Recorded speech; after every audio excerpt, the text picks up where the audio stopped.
అమరావతి పునఃప్రారంభ మహోత్సవానికి జగ్గయ్యపేట నియోజకవర్గం నుండి 20,000 మందికి పైగా ప్రజలు స్వచ్ఛందంగా హాజరవుతున్నారు.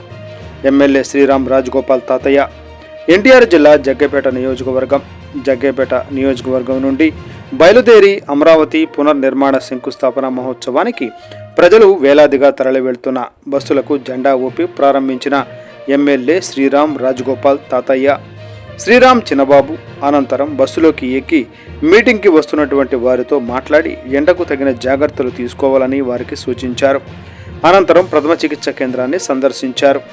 ఈ సందర్భంగా ఎమ్మెల్యే శ్రీరామ్ రాజగోపాల్ తాతయ్య మాట్లాడుతూ అమరావతి పునఃప్రారంభం కార్యక్రమంలో జగ్గయ్యపేట నియోజకవర్గం నుండి భారీ స్థాయిలో ప్రజల భాగస్వామ్యం మన ఆంధ్రప్రదేశ్ రాష్ట్ర చరిత్రలో మరో గౌరవప్రదమైన అధ్యాయం ప్రారంభమవుతోంది. భారతదేశ ప్రధానమంత్రి మరియు ఆంధ్రప్రదేశ్ ముఖ్యమంత్రి కలిసి అమరావతి పునఃప్రారంభ కార్యక్రమాన్ని ఘనంగా ప్రారంభించడం ద్వారా ప్రజల రాజధాని అమరావతిని తిరిగి సమర్థవంతంగా ముందుకు తీసుకువెళ్లే దిశగా గొప్ప ప్రగతికి నాంది పలికారన్నారు. ఈ మహా కార్యక్రమంలో జగ్గయ్యపేట నియోజకవర్గం నుండి 20,000 మందికి పైగా ప్రజలు స్వచ్ఛందంగా హాజరవుతారన్నారు. ప్రజల నుంచి వచ్చిన ఈ విశేష స్పందన అమరావతిపై వారి విశ్వాసాన్ని, అభిమానం మరియు ప్రజాస్వామ్యంపై నిబద్ధతను ప్రతిబింబిస్తుందన్నారు.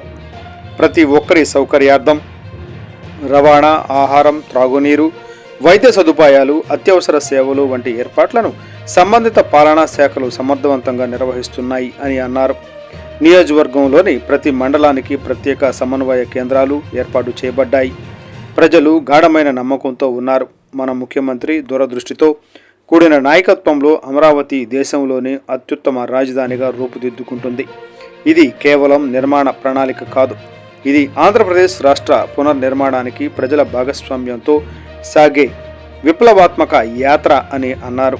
ఈ పునఃప్రారంభ వేడుక అభివృద్ధిపై నమ్మకానికి, ప్రజల ఐక్యతకు మరియు మన ఆత్మగౌరవానికి నిదర్శనంగా నిలుస్తుంది.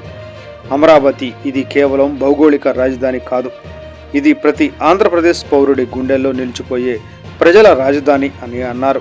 ఈ పండుగను విజయవంతంగా నిర్వహించడంలో సహకరించిన ప్రతి ఒక్కరికి, అధికారులు మరియు వాలంటీర్లకు హృదయపూర్వక కృతజ్ఞతలు తెలిపారు. ఈ కార్యక్రమంలో కూటమి నాయకులు తదితరులు పాల్గొన్నారు.